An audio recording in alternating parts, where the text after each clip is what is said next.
padre francês, suspenso, acumula misteriosamente uma fortuna de rei. A lenda é extraordinária. Ele descobriu um tesouro ou um segredo mais valioso que ouro?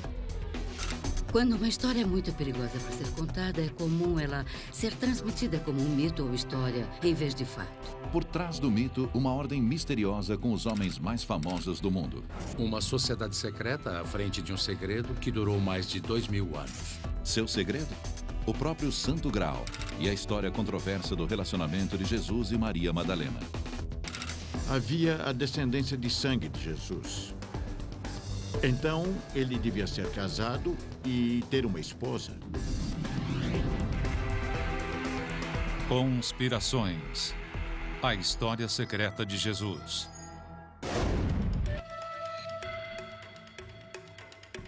O quadro de A Última Ceia de Leonardo da Vinci.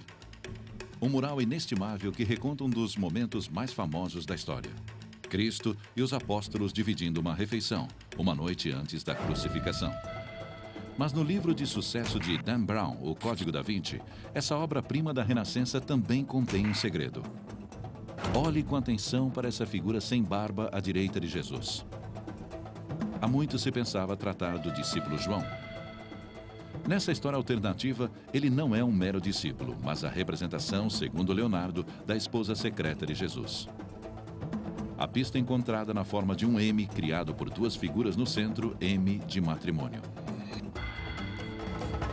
O fato de Dan Brown achar um meio de tornar isso agradável e colocar no criado mudo de todos é um milagre. A escada fica ali, nós temos... A história prendeu a atenção do mundo. Bem-vindos, esse é o tour Código da Vinci. Na opinião da estudiosa Margaret Starbird, a razão para isso ressoar alto é que sua tese controversa de que Jesus tinha uma esposa e até filhos pode não ser pura fantasia. Quando uma história é muito perigosa para ser contada, é comum ela ser transmitida como um mito ou história em vez de fato. É plausível que ele pudesse ser casado, que ele pudesse ter filhos? Nossa conclusão foi sim, é plausível. É certo que parte da história de O Código da Vinci já foi contada. Como história. Quando o Código da Vinci apareceu, eles tinham se esquecido de O Santo Graal e a linhagem sagrada. Esse livro, O Santo Graal e a Linhagem Sagrada, está criando uma controvérsia na Grã-Bretanha. Richard Lee é um dos coautores de O Santo Graal e a Linhagem Sagrada, a história secreta de Jesus, o legado chocante do Graal. Como os personagens da história, Lee, Henry Lincoln e Michael Bagan vasculharam os registros históricos para levantar o que, segundo eles, são pistas da vida secreta de Jesus. A evidência sugeria que ele foi casado ou pelo menos teve relação sexual com Maria Madalena. Dessa união sexual pode ter havido filhos. De acordo com a tradição da igreja, Maria Madalena fugiu para o sul da França depois da crucificação. Uma hipótese provocativa. Mas como eles chegaram a uma conclusão tão radical? Ela começa de forma humilde. Tudo o que tentamos fazer foi responder às perguntas inquietantes referentes ao mistério no sul da França. Eles começam a desvendar o mistério antigo do tesouro de Rennes-le-Château, um pequeno povoado no sul da França. É um daqueles mistérios que sempre fascinou as pessoas. Durante gerações, tem havido boatos aqui sobre a origem de uma grande fortuna. Tudo, desde um tesouro antigo enterrado até suborno pago por emissários poderosos da Europa para manter um segredo. As pessoas amaram a ideia de uma grande soma em dinheiro misteriosa e inexplicada. E a razão disso funcionar tão bem em Rennes-le-Château é que, sem dúvida, muito dinheiro foi gasto lá. O arqueólogo Bill Putnam acredita que o dinheiro foi gasto perto da virada do último século por este homem. O padre Bérenger Saunier, padre de uma pequena igreja dedicada curiosamente a Maria Madalena. A lenda é extraordinária. Se você olhar para ele, ele começa como um padre muito pobre. Sua igreja está despencando. No verão de 1888, o jovem padre começa um pequeno projeto de reforma da igreja. Ele derruba uma laje do altar apoiada em 2 colunas. Supõe-se que ele encontrou dentro da coluna alguns pergaminhos enrolados como papiros. A vida de Sonié muda dramaticamente. Em breve, sua construção fica digna de um rei. Ele reforma sua igreja. Ergue uma torre para a biblioteca gigante. Constrói um caminho público e uma grande vila com jardins formais. Na nova mansão, ele vive e se diverte como a realeza, com sua jovem e fiel empregada. Desde então até a sua morte em 1917, Sonié gasta uma quantia assombrosa de dinheiro, algo como 47 milhões de libras. A pergunta óbvia é, de onde veio o dinheiro? O que ele descobriu dentro do buraco do pilar? O que eram os pergaminhos que o levaram a essa riqueza fabulosa? Ele descobriu um tesouro ou descobriu um segredo? O que exatamente Sonié pode ter achado? Existem numerosas lendas de tesouros escondidos na área. Seja qual for a origem de seu dinheiro, Sonié passa a viver muito bem para um padre pobre, gastando milhões, enquanto entretém ricos e famosos. Ano após ano, o bispo de Sonié exige saber a origem da fortuna repentina. Mas Sonié nunca conta, mesmo depois de ser suspenso de seus deveres de padre. Sonié continua a viver na vila com sua empregada até sua morte em 1917. Ela cuidou dele até sua morte e ela sabia e guardou seus segredos. A empregada mora sozinha na vila por quase 40 anos até sua morte em 1953. Embora ela insinue que é um segredo que tornará seu detentor rico e poderoso, ela nunca o revela, levando para a sepultura ao lado de Sonié no cemitério da igreja.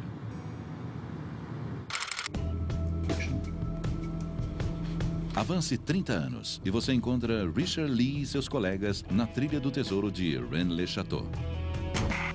Eles apontam para os pergaminhos que Sonié encontrou durante a reforma da igreja. Esses pergaminhos contêm mensagens secretas. Assim começa um conto bem mais intrigante do que uma mera caça ao tesouro. A história de uma linhagem antiga e ilustre que passa por reis da França e volta milênios até Maria Madalena e Jesus de Nazaré. O grande mistério é, ele teve filhos? As pessoas são fascinadas por essa ideia. Você fica em uma posição poderosa se você tem um segredo. A busca pelo tesouro secreto de Rennes-le-Château e a tentativa de descobrir como um padre pobre com uma paróquia minúscula no sul da França se torna extraordinariamente rico leva à Biblioteca Nacional Francesa, em Paris. Lá, o pesquisador e sócio de Lee, Henry Lincoln, descobre os documentos secretos do autor misterioso que escreve sob o pseudônimo de Henry Lobinot. Em outro lugar de Paris, Lincoln tem um vislumbre do que pode ser os 2 pergaminhos supostamente descobertos pelo padre Sonié durante a reforma de sua igreja. Eu consegui decifrar uma das mensagens. A princípio, o pergaminho decifrado tem certo sentido. A Dagoberto II e Sião pertence o tesouro e ele está aqui morto. Dagoberto II foi um rei francês da dinastia Merovingia, que foi assassinado em 679. Estaria esse rei francês relacionado ao tesouro de Rennes-le-Château? E estaria Lincoln e seus colegas na trilha dele? Em breve, essa trilha os levará a uma reinterpretação radical da história de Jesus e seu relacionamento com a mulher conhecida na história como Maria Madalena. À medida que vasculham os documentos, eles encontram algo suspeito, referências a uma sociedade secreta. Nós encontramos documentos referentes a uma organização chamada Priorado de Sião. O priorado parece ligado ao mistério de Rennes-le-Château. Referências a ele surgem através dos séculos. As pistas são óbvias, se alguém souber olhar. Você pode achar a palavra Sião em um parágrafo incomum em um pergaminho e ver PS, uma abreviação de Priorado de Sião. E tem outras pistas nos documentos secretos, inclusive referências estabelecendo um elo entre o secreto priorado de Sião e os cavaleiros templários, que durante as cruzadas protegeram Jerusalém e eram considerados por alguns os guardiões do Santo Graal. Os Cavaleiros Templários, conforme dizem os documentos do priorado, são criados como um braço administrativo e executivo do próprio priorado. Mas a revelação mais explosiva desses arquivos franceses é, à primeira vista, uma árvore genealógica simples e comum que atravessa séculos. Páginas e páginas de genealogias estabelecendo a dinastia ou a continuação da dinastia merovíngia.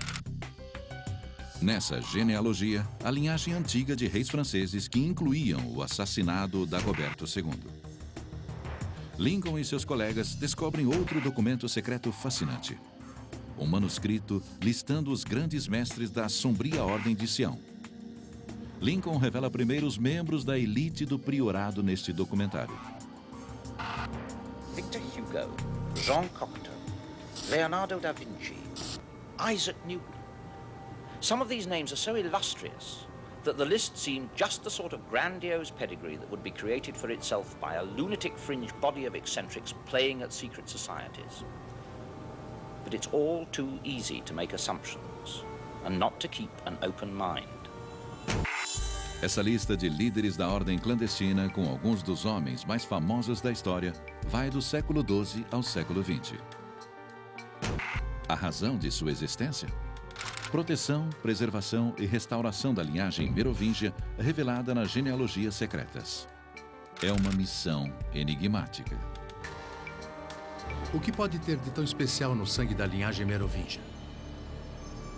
Foi a tentativa de responder a isso que nos levou a uma busca que vai além da história bíblica. É então que Lincoln faz o que ele acredita ser uma ligação crucial entre o Santo Graal, tido durante séculos como o cálice usado por Jesus na última ceia, e a árvore da família merovíngia, que o priorado de Sião dedicou-se tanto a proteger. Lincoln teoriza que o Santo Graal não é um cálice, e sim a linhagem merovíngia, uma linhagem descendente do próprio Jesus. O Santo Graal tinha que ser a descendência do sangue. Isso implicava que havia uma descendência de sangue de Jesus.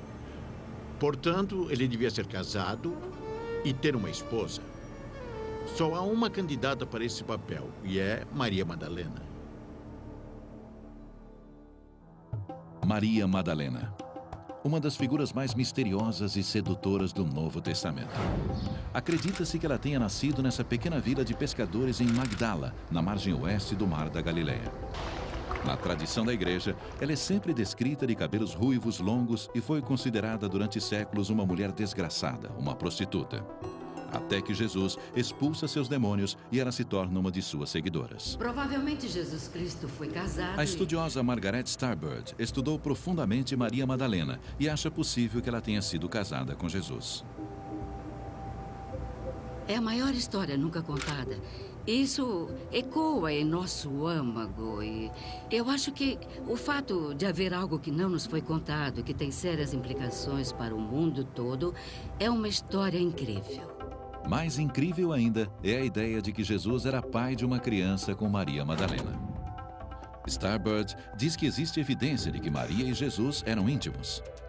Ela aponta para o Evangelho Gnóstico de Filipe, parte de um conjunto de pergaminhos antigos encontrados no deserto egípcio, que para alguns estudiosos deveria ser incluso no Novo Testamento.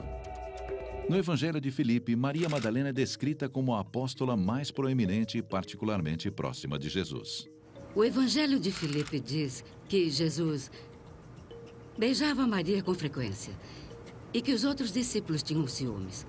Então, seja qual for o beijo que ele dava, deixava as pessoas infelizes. Mas a evidência não vem apenas desse evangelho gnóstico. Ela também é encontrada na lenda popular sobre Maria Madalena, contada até hoje no sul da França. Maria Madalena viaja com seu irmão Lázaro e vários amigos da família, fugindo das perseguições em Israel e partem em um barco sem remos. Eles terminam nas margens da França em 42 d.C. e trazem com eles o Santo Graal. O que Maria trouxe foi sua filha, uma criança chamada Sara. E talvez outra criança no ventre. Portanto, em vez de o Graal ser um artefato, ele era, na verdade, a linhagem sanguínea, que é a mãe ou a criança.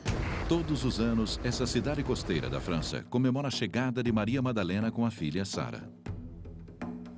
Então, nós sugerimos que ela possa ter encontrado refúgio entre as muitas comunidades judaicas bem estabelecidas da região, provavelmente nos arredores de Vannes-le-Château.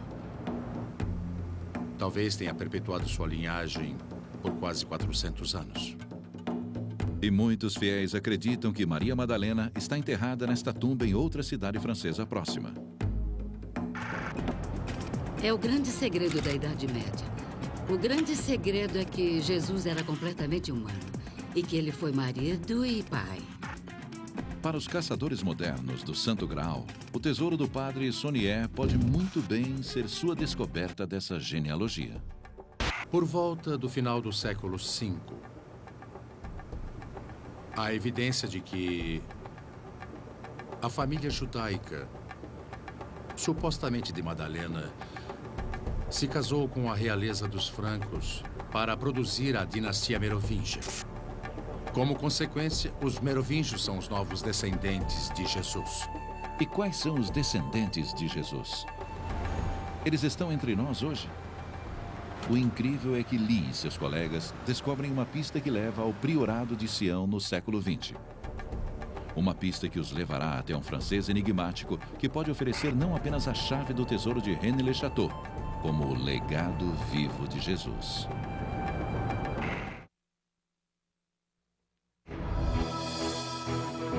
Depois de estabelecerem a possibilidade de Jesus ter herdeiros, os pesquisadores que criaram o Santo Graal e a linhagem sagrada estão ansiosos para descobrir quem são esses herdeiros. Se existe uma descendência linear de Jesus, não é de poucos descendentes, mas de milhares deles. Eles encontram evidências sugerindo que a linhagem proveniente de Jesus e Maria Madalena deve mesmo ter sobrevivido. Guiados pelos pergaminhos secretos decifrados e a genealogia extensamente detalhada encontrada na Biblioteca Nacional Francesa, os investigadores sugerem uma farsa de séculos. A ideia de que Jesus tinha herdeiros não só ameaça a fé de milhões de cristãos, como também uma das organizações mais poderosas na história do mundo, o Vaticano. A ideia de uma sociedade secreta à frente de um segredo durou 2000 anos, que se opõe de forma heróica, romântica, à tirania da Igreja de Roma. Eles presumem que é por isso que o priorado de Sião tem sido tão secreto através dos séculos. É por isso também que, se o padre Saunier realmente descobriu essa prova da linhagem sagrada, tal conhecimento deve ter sido valioso. É uma teoria bem elaborada por Lee e seus colegas até os anos 70, quando eles fazem uma descoberta estarrecedora. Eles descobrem evidências da existência do priorado no meio do século XX. A lei francesa exige que todas as organizações do país sejam registradas. E nesses registros, os colegas encontram um documento incrível. Arquivado nos anos 50, esse documento relata a formação e organização do Priorado de Sião, cujo propósito é fundar uma ordem católica que recria na forma moderna, mas preservando sua característica tradicional, uma ordem de cavaleiros antiga. A carta alega que o priorado tem mais de 8.000 membros. Quem ou o que era ou é a organização de 56 tem uma vantagem em relação aos antepassados medievais. O papel produz uma pista crucial. Uma publicação de vida curta editada por Pierre Plantard. Para o investigador Henry Lincoln, esse homem é o personagem-chave do mistério. Sabemos que em 1956 o Sr. Plantar registrou uma organização em uma cidade chamada Nemasse, a qual deu o nome de Priorado de Sião. E os pesquisadores já viram o nome Plantar nas genealogias descobertas na Biblioteca Nacional. Plantar declara que seu verdadeiro sobrenome é Plantar de Saint-Clair, uma das famílias mais antigas da genealogia que se diz de descendência merovingia. Poderia esse parisiense de meia-idade, apesar de toda a aparência de mero burocrata comedido, deter a chave de um mistério de séculos? E será mesmo que ele é um herdeiro do trono da França e um descendente do próprio Jesus? Essas genealogias antigas levam direto a ele e sua família. E quando eles encontram Monsieur Plantar, seu modo polido intriga os investigadores. Muito conhecedor, não só da história francesa, como do esoterismo, da árvore genealógica, da história e da pintura. Ele era extremamente erudito e introspectivo. Após meses de negociação, Plantar concorda em falar. Finalmente, eles estão cara a cara com um elo vivo do misterioso Priorado de Sião. Durante a filmagem deste documentário britânico, Harry Lincoln pressiona Plantar sobre o tesouro secreto de Rennes-le-Château e o Priorado de Sião. Will the treasure of Rennes-le-Château ever be found? Disons simplement qu'il existe un secret à Rennes-le-Château. Il est possible qu'il existe autre chose autour de Rennes-le-Château. Can you tell us whether the Priory of Zion still exists today? À l'heure actuelle, Sion existe toujours. Monsieur Plantard, over the centuries you have, how shall I put it, you have supported the Priory of Zion. Nous avons soutenu Sion. Et Sion nous a soutenus. We? Who are we? Nous, je parle de la lignée mérovingienne.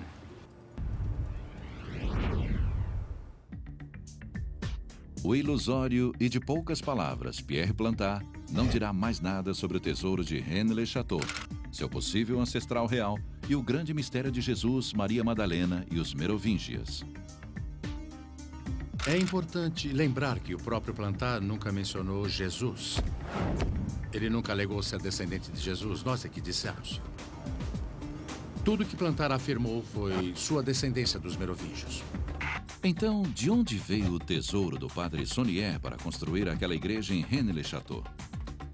Se ele realmente sabia o segredo da linhagem sagrada, como ele transformou isso na riqueza fantástica exibida em sua pequena paróquia? A riqueza que jaz no coração do mistério de Rennes-le-Château. Lee acha que ele sabe a origem. Uma família real europeia que pagou Saunier no esforço de esconder sua ligação com a linhagem divina. Pierre Plantar morre em 2000. Mas há suspeitas de que o Priorado de Sião ainda exista. O Santo Graal e a Linhagem Sagrada é publicado em 1982. É um grande sucesso. Cópias do livro se esgotam nas lojas.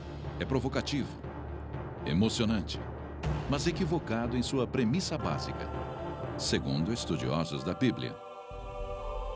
Bart Ehrman é chefe do Departamento de Estudos Religiosos na Universidade da Carolina do Norte, em Chapel Hill. É um daqueles exemplos onde a teoria da conspiração é como um castelo de cartas. Se as cartas de baixo não são estáveis, o castelo inteiro desaba. Nesse caso, as cartas de baixo não são instáveis. Na verdade, elas nem estão lá. É um monte de bobagem. Laura Miller é uma jornalista que pesquisou as alegações em O Santo Graal e a Linhagem Sagrada. Tem certa genialidade e demonstra certa autoridade. Mas quando você olha de perto, elas se dissolvem em nada. A evidência dos autores para a ideia central de que Jesus e Maria Madalena eram casados jaz nesses evangelhos gnósticos antigos. Livros que não entraram na Bíblia. Eles contêm informação sobre Jesus que você não encontra no Novo Testamento. Então, para quem quer escrever uma teoria da conspiração, eles são perfeitos, pois fornecem a munição que você precisa. A munição vital vem do Evangelho de Filipe. Um trecho em particular parece muito poderoso. Ele diz: Cristo amava Maria Madalena mais que a todos os discípulos e frequentemente a beijava na boca. parece uma evidência constrangedora. Jesus e Maria Madalena eram íntimos. Mas Ehrman diz: olhe de novo, porque o Evangelho de Filipe é um manuscrito antigo cheio de lacunas. O modo de se ler o trecho é: agora Jesus, e tem uma lacuna no manuscrito, Maria Madalena e Jesus costumava, lacuna, beijar com frequência, lacuna, dela, lacuna. Então, parece que Jesus está beijando Maria, mas não sabemos onde. Presume-se que em alguma parte do corpo. Mas, mesmo com as lacunas, esse trecho diz que beijar era frequente. O que faz da ideia de uma união sagrada soar plausível. Até os estudiosos opinarem. Ao que parece, os primeiros cristãos se beijavam com frequência na boca. Não tinha nada a ver com sexo. Esses beijos simbolizavam uma revelação de Deus. Então, quando Jesus beija Maria, isso significa apenas que Jesus deu a ela uma revelação. Algo que conhecemos bem de outros textos gnósticos. Não significa que eram casados nem que tinham filhos. Significa apenas que ela era sua discípula para quem ele revelou a verdade. Imagens de Maria Madalena mostram uma mulher forte e seguidora devota. Durante séculos, ela foi menosprezada como prostituta regenerada. Mas o que realmente sabemos sobre ela? O Novo Testamento nos diz que Jesus expulsou seus demônios e que ela o acompanhou em suas viagens, que ela estava aos seus pés quando ele foi crucificado. Karen King ensina história eclesiástica em Harvard. Maria Madalena tinha que ser a mulher mais importante na vida de Jesus, talvez até mais que sua mãe. Ela diz que esses evangelhos gnósticos, esse apropriadamente chamado de o Evangelho de Maria, esclarece o porquê. E o rei diz: não é por causa do sexo. Se olharmos o Evangelho de Maria, o motivo aparente é porque ela entendia seu ensinamento. Ela se apropriou dele. É um tipo de amor que não indica necessariamente algum tipo de relacionamento sexual. Ele realmente indica que ela era a discípula que o compreendia.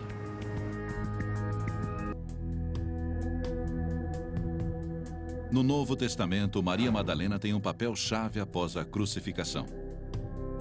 Ela é a primeira a ver Jesus ressuscitado. Mas a maioria dos acadêmicos, bem como a Igreja Católica, rejeita a ideia que a cena do jardim no Evangelho de João revela uma intimidade que somente marido e mulher dividem. Ela diz para ele rabino, o que significa algo como meu mestre. A propósito, ela não diz marido ou querido. Ela é sua discípula e não sua amante ou esposa. Mesmo assim, a teoria de uma união sagrada fascina e resiste. Talvez porque em nenhum lugar, nem no Novo Testamento e qualquer outro documento cristão, o status de marido de Jesus é esclarecido. A maioria dos peritos diz que é porque nunca houve casamento. Não há qualquer evidência de que Jesus foi casado. Existe, sim, evidência bem clara de que Jesus era solteiro e celibatário, como outros judeus de sua época. Mas o silêncio sobre o assunto deixa espaço para a interpretação. O silêncio é impregnado de muitos e muitos significados. E no silêncio, teorias de conspiração florescem. Uma hipótese leva a outra. Funciona assim. Eles dizem, por que ele não seria casado? E, digamos que ele fosse casado. Bom, se ele fosse casado, haveria filhos. E não se sabe como, você parte do fato de que Jesus não era casado, para Jesus tinha filhos. Em O Santo Graal e a Linhagem Sagrada, Lee e seus colegas escrevem: a possibilidade de uma linhagem descender diretamente de Jesus ganhou plausibilidade considerável. Talvez para eles. Mas não para estudiosos da Bíblia como Ehrman. Ele diz que não há qualquer evidência que prove isso. Isso não é encontrado no Evangelho nem em qualquer escrito cristão dos primórdios da Igreja. A maioria dos peritos concorda. Se tivesse havido casamento e um filho, não poderia e não haveria segredo. Porque depois da morte de Jesus, seus parentes se tornaram muito importantes para a igreja cristã. Se Jesus tivesse um filho, é claro que esse filho um dia assumiria algum papel de liderança na igreja. Mas isso não aconteceu. Porque, como sabemos, Jesus Cristo não teve um filho. A menos que, segundo alguns, ele fosse pai de uma criança que não chegou a ver. Uma criança que daria início a uma linhagem sagrada.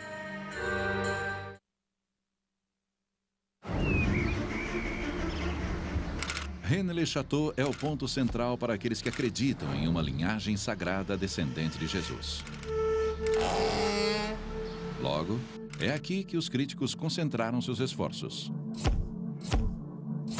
Mas não é fácil derrubar uma teoria tão popular. Ela coloca uma circunstância misteriosa nessa igreja no sul da França e a transforma num grande trabalho de volta ao passado, nesse grande mistério sobre toda a fundação da cultura e da civilização ocidental e da religião mais poderosa do planeta.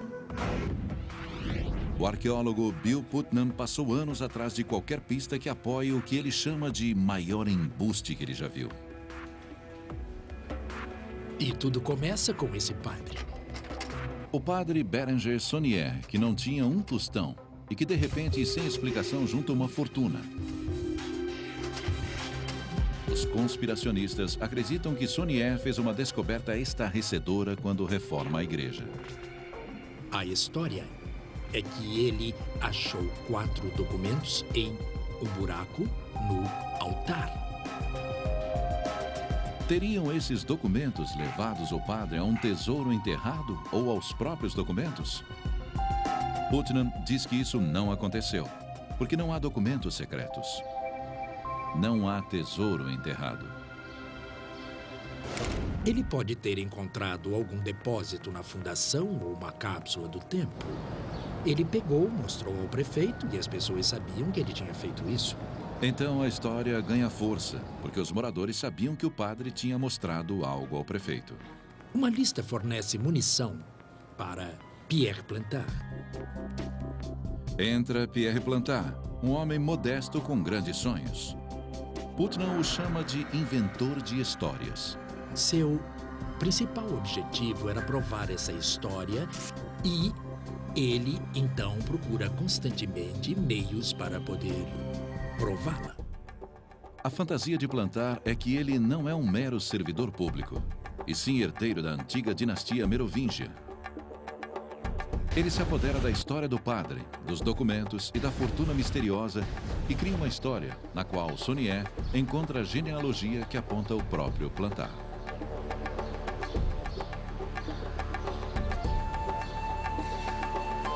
Na verdade, o que ele encontrou foram 2 genealogias e 2 documentos em código. Mas Putnam diz que essas genealogias complexas que vão até os merovingias reais são, na verdade, invenções de Plantard, para sustentar a história de que ele é um rei à espera. Plantard se coloca no passado dos reis merovingias, escolhendo cuidadosamente Dagoberto II, que é o rei merovingia do qual sabemos pouco. Não existe muito perigo de colisão com a história verdadeira. Plantard faz qualquer coisa para tornar sua fantasia crível. Ele cria uma série de papéis e os deposita na Biblioteca Nacional Francesa.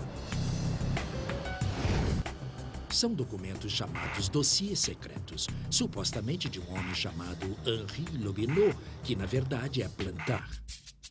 Então, Plantard forja uma árvore genealógica e sua mentira não para aí. Ele também inventa a sociedade secreta, o poderoso priorado de Sião. Seu trabalho é proteger a dinastia merovingia. Ele inclui o que equivale à Sala da Fama dos séculos passados. Ele escreve um documento no qual ele lista os grandes mestres do priorado de Sião, supostamente começando no século XI. Mas talvez esse inventor de histórias tenha superestimado seu jogo. Ele põe nesta lista todas as pessoas famosas que consegue pensar. E É um livro inacreditável, onde todas as pessoas foram presidentes desta sociedade detentora deste grande segredo. Os registros mostram que a sociedade chamada Priorado de Sião, na verdade, existiu, mas que foi criada nos anos 50 pelo próprio Plantar. Pode-se dizer que foi uma organização real, mas é como formar um clube chamado Escola de Magia e Bruxaria de Hogwarts e dizer que ela existe, mesmo que seja só eu e o vizinho da porta ao lado. E não somos magos. Mas Plantar não é a única pessoa inserida na dinastia merovingia. Putnam diz que Jesus Cristo e depois Maria Madalena também foram inseridos na árvore genealógica pelos autores de O Santo Graal e a Linhagem Sagrada. Sua inspiração? A lenda medieval que falava de Maria Madalena e sua filha procurando refúgio no sul da França. Henry Lincoln escolhe essa história e faz muito alarde ao dizer que o padre Béranger Saunier sabia de tudo isso, que era um grande segredo. Esse grande segredo lança o livro do autor na lista de best-sellers. A história é muito atrativa e muito excitante para aqueles que gostam de mistério e do incomum e talvez para aqueles que queiram irritar a Igreja Católica e por aí vai. É um tremendo sucesso. Só que boa parte é ficção, segundo Miller. Ela chama de pseudo-história. Existem todas aquelas coisas que parecem fatos, mas que não tem como verificar. E tem toda essa gama de suposições onde as teorias se apoiam. E só se pode ficar impressionado com o tipo de ousadia e descaramento das teorias que eles constroem em cima de fatos absolutamente ridículos e não comprováveis. Quanto a Saunier e sua fortuna, não existe qualquer tesouro enterrado ou suborno do Vaticano e nenhum emissário poderoso europeu.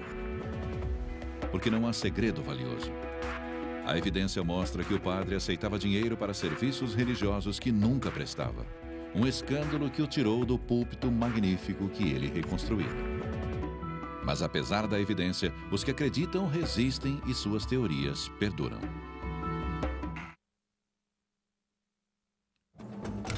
Quando as ideias desenvolvidas por Lee, Lincoln e Bacon são publicadas em 1982, elas encontram uma plateia grande e sedenta. Mas é em 2003, quando ideias similares aparecem no livro O Código da Vinci, de Dan Brown, que o conceito de uma história secreta de Jesus realmente decola. A história é um fenômeno editorial. Todos leram o Código da Vinci. E essa igreja, um pedaço dela, está na história quando alguém tenta espalhar algumas cinzas. Um enxame de fãs de toda a Europa fazem fila para ver os locais da história.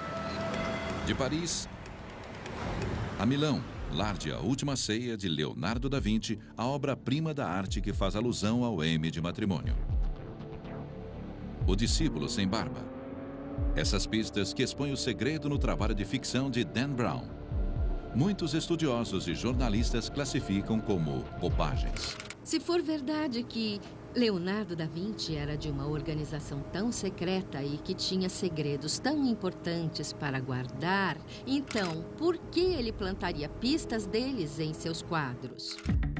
Se o Código da Vinci é baseado em elementos de história falsa, esses mesmos elementos apareceram primeiro em O Santo Graal e a Linhagem Sagrada. Mas mesmo os críticos mais rigorosos dizem que os autores de O Santo Graal e a Linhagem Sagrada acertaram algumas coisas. Eles acertam que o cristianismo desenvolvido ao longo do tempo e o cristianismo posterior não correspondem ao cristianismo do período inicial.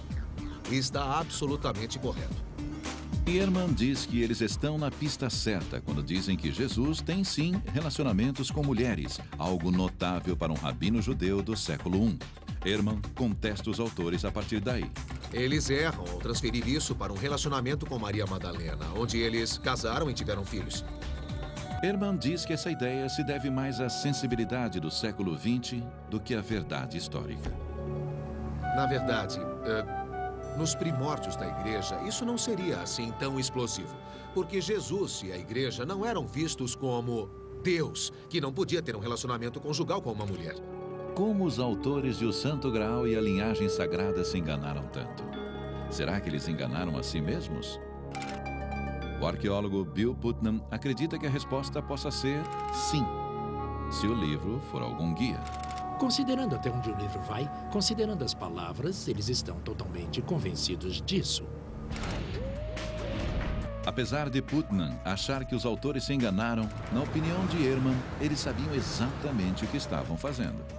Eles não fizeram um best-seller entre os estudiosos. Eles fizeram um best-seller entre pessoas que não sabem muito, o que é a vasta maioria do público. Mas e os autores? Richard Lee diz que eles aventaram uma hipótese. É algo plausível. É mais plausível um homem reclamar o trono, ser casado e ter filhos, do que ter nascido de uma virgem, andado na água e ressuscitado dos mortos. É simples. O outro personagem-chave nesse logro elaborado é Pierre Plantard. Ele morre em 2000, mas vive o bastante para ver o impacto do trabalho de sua imaginação. Putnam diz que, ao longo dos anos, Plantard deve ter se convencido da verdade de suas mentiras. Eu acho que, a princípio, ele sabia que estava inventando algo, mas com o tempo ele passou a acreditar naquilo. Mas se ele não é um rei à espera, então quem é esse homem? Ele era filho de um mordomo e de uma cozinheira. Um homem culto que entrou para a história, mas que também está condenado por fraude e trapaça. Sua vida não ia chegar a nada, até que sua mentira começa a render dividendos. Ele era um cara obscuro que queria se glorificar e que amava se colocar no centro desse mistério e fingir que não queria falar sobre o assunto. Mas para ele isso fazia parte do jogo, isso tornou sua vida extremamente excitante. Por fim, a excitação acaba e o Santo Graal e a linhagem sagrada morre, até ser ressuscitado quando aparece o Código da Vinci. Isso gera uma indústria dedicada a escavar seus erros. O próprio Ehrman escreveu um desses livros. Mesmo assim, ele ainda encontra pessoas que continuam a acreditar que Maria Madalena e Jesus eram casados. Eu acho que é porque é tão contrário a tudo que eles já ouviram, que eles gostam de coisas que são contra a igreja estabelecida e do que está oculto e envolto numa teoria de conspiração, e por isso faz todo o sentido. Tanto que a evidência já não importa mais. Na encruzilhada entre fé e lenda, do que possa ter sido e o que provavelmente foi, a porta da especulação permanece aberta. No fim, tudo se resume a uma escolha entre uma história de séculos de um homem e uma mulher e a melhor saga de vendas que vira a história de ponta cabeça.